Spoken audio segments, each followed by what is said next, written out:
Good morning everyone. In this module we will study about Kepler's law of planetary motion. Kepler gave three laws of planetary motion: Kepler's first law, second law and third law. First of all we will study about Kepler's first law of motion. What does Kepler's first law says? Kepler first law हमें बोलता है that every planet revolves around the sun in an elliptical orbit. What is elliptical shape? This is the shape of an elliptical orbit. Circle हमें पता है, ये वाली shape जो Oval shape होती है वो हमारी इलिप्टिकल शेप होती है. With the sun situated at any one of the foci of the ellipse. ये हमारा इलिप्स है. इलिप्स के दो फोकी हैं, एक ये है एक ये है, मीन्स जो पास में पॉइंट है. ये फोकी हो गया F1, ये हो गया F2. फोकी क्या होता है? हमारे पास फोकस वर्ड होता है. फोकस जो होता है वो प्लूरल फॉर्म होता है, लेकिन फोकी क्या होता है? हमारे पास सिंगुलर फॉर्म होता है. तो सन जो है वो यहाँ पर भी हो सकता है, यहाँ पर भी हो सकता है, किसी भी एक फोकी पे हो सकता है. और ये जो प्लैनेट है ये चारों तरफ रिवॉल्व कर रहा है. अगर सन यहाँ पर है तो ये प्लैनेट यहाँ से घूमता हुआ इस जगह पर एक बार पास आएगा और फिर यहाँ पे सबसे दूर जाएगा. अगर सन हमारा यहाँ पे है तो ऑब्वियसली प्लैनेट यहाँ से आके एक बार इसके पास जाएगा और एक बार दूर जाएगा. तो दोनों ही जगह प्रोसेसिंग हमारी सेम है, तो हम किसी भी फोकी पे सन को कंसिडर कर सकते हैं. सन यहाँ है, अगर हमने इलिप्टिकल पाथ यहाँ लिया तो फोकी हमारा क्या हो गया? ये वाला, मीन्स इस टाइप से होगा. ठीक है. सो कोई भी प्लैनेट है जो कि सन के चारों तरफ रिवॉल्व कर रहा है वो एक इलिप्टिकल ऑर्बिट में रिवॉल्व करेगा और सन किसी भी एक फोकी पर होगा. ये हमारा है Kepler first law of motion. अब इसमें दो चीजें हैं. हमने ये जो सेंटर है इसका, यहाँ से एक लाइन ऐसे ड्रॉ की है, एक लाइन ऐसे ड्रॉ की है. ये बड़ी लाइन है, बिग लाइन है, तो इसको हम बोलते हैं मेजर एक्सिस. और ये हमारी स्मॉल लाइन है, इसको हम बोलते हैं माइनर एक्सिस. तो A B is a major axis and C D is a minor axis. और फोकी हमारे हो गए F1 and F2. Kepler first law में सिर्फ इतना ही था. उसमें सिर्फ यही बताया गया था कि जो भी प्लैनेट है वो किसी भी सन के चारों तरफ एक इलिप्टिकल पाथ में मूव करेगा और सन किसी भी एक फोकी पे होगा. केपलर सेकेंड लॉ हमें कहता है कि in the elliptical orbit of the planet, जो हमारा इलिप्टिकल ऑर्बिट था प्लैनेट का, जो लाइन ऑफ ज्वाइनिंग होती है centre of the planet to the centre of the sun sweeps equal areas in equal interval of time. ये Kepler second law का diagram है. सपोज हमारा प्लैनेट अभी P3 पोजीशन पे है, तो ये इसका सेंटर हो गया. इस सेंटर से लेके सन के सेंटर तक हमने एक लाइन ड्रॉ करी. ऐसे ही हमने टाइम सपोज कंसिडर कर लिया 2 सेकेंड. 2 सेकेंड के बाद हमारा प्लैनेट जो है वो यहाँ पर आ गया. हमने टाइम अपनी तरफ से कंसिडर किया है, जरूरी नहीं है 2 सेकेंड में वो इतना कवर करेगा, इसको 2 आवर भी ले सकते हैं. सपोज 2 आवर में P3 से लेकर P4 तक हमारा प्लैनेट आ गया, तो यहाँ से लेके सेंटर तक, यहाँ से लेके सेंटर तक हमने एक और लाइन ड्रॉ की. तो 2 आवर में उसने कितना एरिया कवर किया? This one line and under this curve, ये जो शेडेड एरिया है ये उसने कवर किया. अब धीरे धीरे प्लैनेट जाते हुए यहाँ लार्ज डिस्टेंस पर आ गया P1. अब हमने यहाँ से वैल्यू स्टार्ट की, हमने टाइम को ऑन किया. टाइम हम देखेंगे फिर जैसे 2 आवर के बाद हमने ऑब्जर्व किया तो प्लैनेट की पोजीशन ये थी. ठीक है. अब हम इसके सेंटर को और इसके सेंटर को मैच कर देंगे, इसके सेंटर को और इसको सेंटर पर एक लाइन ड्रॉ कर देंगे. यहाँ पे इसने कौन सा एरिया कवर किया? ये शेडेड एरिया. फिर हमने कैलकुलेशंस की, तो ये जो एरिया है कौन सा एरिया? P3 P4. ये अगर इसको हम कोई भी पोजीशन कंसिडर करते हैं, सपोज इसको हमने कंसिडर कर लिया O, तो हमारे पास एरिया क्या हो गया? O P3 P4 एरिया हो गया O P3 P4. और ये वाला एरिया हो गया O P1 P2 area O P1 P2. तो हमने क्या पाया कि जो ये वाला एरिया था O P3 P4 वाला, वो किसके इक्वल है? O P1 P2 के इक्वल है. और हमें यहाँ से एक और बात क्लियर हुई, वो क्या कि यहाँ पर देखिए 2 आवर में इसने ऑर्बिट का बहुत एक लंबा पाथ कवर किया है, लेकिन यहाँ पर इसने ऑर्बिट का बहुत छोटा पाथ कवर किया है. इसका मतलब टोटल सेम टाइम में अगर एक ऑब्जेक्ट बड़ा पाथ कवर कर रहा है, लॉन्ग डिस्टेंस कवर कर रहा है, और एक ऑब्जेक्ट शॉर्ट डिस्टेंस ट्रेवल कर रहा है, तो वेलोसिटी की टर्म्स में या स्पीड की टर्म्स में हम क्या कहेंगे कि यहाँ पे जो ऑर्बिट की स्पीड है, सॉरी प्लैनेट की स्पीड है वो बहुत ज़्यादा है और यहाँ पर प्लैनेट की स्पीड क्या है, कम है। तो एरिया हमारा किसके बराबर था, OP1P2 किसके इक्वल आ गया, OP3P4 के इक्वल आ गया। या फिर हम ये कह सकते हैं कि जब हमारा जो प्लैनेट है वो सन के पास में है तो प्लैनेट की स्पीड ज़्यादा है, ग्रेटर है, लेकिन जब वो सन से दूर है तो उसकी स्पीड क्या है, कम है। ये आप डायग्राम में देख सकते हैं।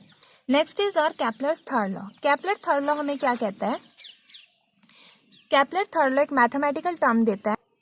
इस मैथमेटिकल टर्म्स में वो दो चीजें लेता है। एक तो हमारा लेता है टाइम टी। टी क्या है, वो टाइम जिसमें एक प्लैनेट सन के चारों तरफ अपना एक रिवॉल्यूशन कंप्लीट कर रहा है, वो क्या है, टाइम टी। ठीक है, अब ये हमारी मेजर एक्सिस है और ये हमारी माइनर एक्सिस है। ये कंप्लीट मेजर एक्सिस है, तो यहां से लेकर यहां तक एक जो रेडियस वाला पाथ है ये हमारी हो गई आर सेमी मेजर एक्सिस। ये हमारी ए बी क्या थी, मेजर एक्सिस। ए बी का हाफ, ये वाला जो डिस्टेंस है ये हो गया आर, जिसको हम बोल रहे हैं semi major axis A B upon 2। ठीक है, ये क्या है, मीन डिस्टेंस है प्लैनेट का सन से लेकर प्लैनेट तक का जो है वो मीन डिस्टेंस है, कि यहाँ पे जितना है प्लस ये है डिवाइडेड बाय 2, तो दोनों को जब मीन लेंगे तो वो ये वाला सेंटर पॉइंट आएगा, मीन डिस्टेंस आएगा। तो according to Kepler third law क्या था कि अगर हम टाइम पीरियड ऑफ रिवॉल्यूशन का स्क्वायर कर दें तो वो डायरेक्टली प्रोपोर्शनल होगा सेमी मेजर एक्सिस के क्यूब के। ये मैथमेटिकल टर्म्स हैं, प्रूवन है, उन्होंने ये हमें दिया था, that is fixed and we have to consider this thing as it is. ठीक है, तो टी स्क्वायर किसके डायरेक्टली प्रोपोर्शनल होगा, आर क्यूब के, या आर क्यूब किसके डायरेक्टली प्रोपोर्शनल है, टी स्क्वायर के। डायरेक्टली प्रोपोर्शनल के साइन को हटाकर हम क्या लगाते हैं, इक्वल टू और कोई भी कांस्टेंट। ठीक है, अब यहाँ पर कोई कांस्टेंट नहीं लिया गया, वो कांस्टेंट कोई न्यूमेरिकल वैल्यू भी हो सकती है, तो इसको हम किस तरीके से लिख सकते हैं कि आर क्यूब, ये टी स्क्वायर यहाँ मल्टीप्लाई में अपॉन में T square is equal to constant, means R cube upon T square is equal to constant. So this is all about Kepler's third law of motion. Kepler ने जो 3 laws दिए थे वो ठीक थे, बट उनमें एक छोटी सी माइनर से इश्यूज था कि उन्होंने जो लॉज दिए थे प्लैनेटरी मोशन के, उन्होंने सिर्फ स्टेट किए थे, बट उनकी कोई एक्सप्लेनेशन नहीं थी मोशन ऑफ प्लैनेट्स की, कोई थ्योरी नहीं थी। उन्होंने ऑब्जर्व किया और अपने रिजल्ट को दे दिया। What was about theory, theory कोई नहीं थी। तो इसके लिए क्या गया था, जो न्यूटन थे उन्होंने इनकी थ्योरी को कंसीडर किया, इन्होंने जो भी रिजल्ट दिए थे या जो भी लॉज दिए थे उन्होंने उन लॉज को कंसीडर किया, और उसके जो रियल कोज थे प्लैनेटरी मोशन के, जो ग्रेविटेशनल फोर्स थी, ठीक है, उन्होंने सिर्फ ये बता दिया कि प्लैनेट रिवॉल्व कर रहे हैं, इलिप्टिकल पाथ में रिवॉल्व कर रहे हैं, लेकिन क्यों रिवॉल्व कर रहे हैं इसकी कोई थ्योरी नहीं थी। तो इसकी थ्योरी किसने दी, न्यूटन ने दी। उन्होंने किसके थ्रू दी, ग्रेविटेशनल फोर्स के थ्रू, कि जो सन और प्लैनेट्स के बीच में लग रही है वो क्या है, ग्रेविटेशनल फोर्स है, जिसकी वजह से प्लैनेट सन के चारों तरफ रिवॉल्व कर रहे हैं।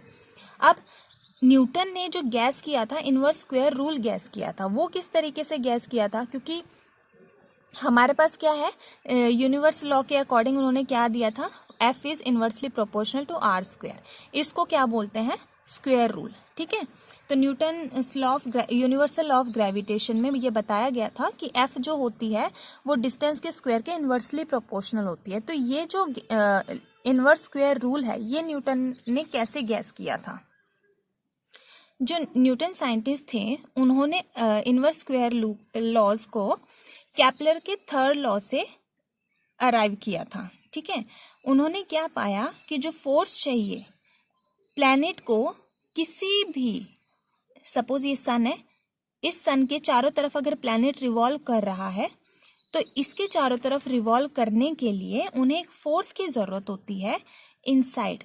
वो फोर्स क्या होती है, सेंट्रीपिटल फोर्स होती है। ठीक है, और ये जो फोर्स होती है ये किसकी वजह से होती है, ग्रेविटेशनल फोर्स की वजह से होती है।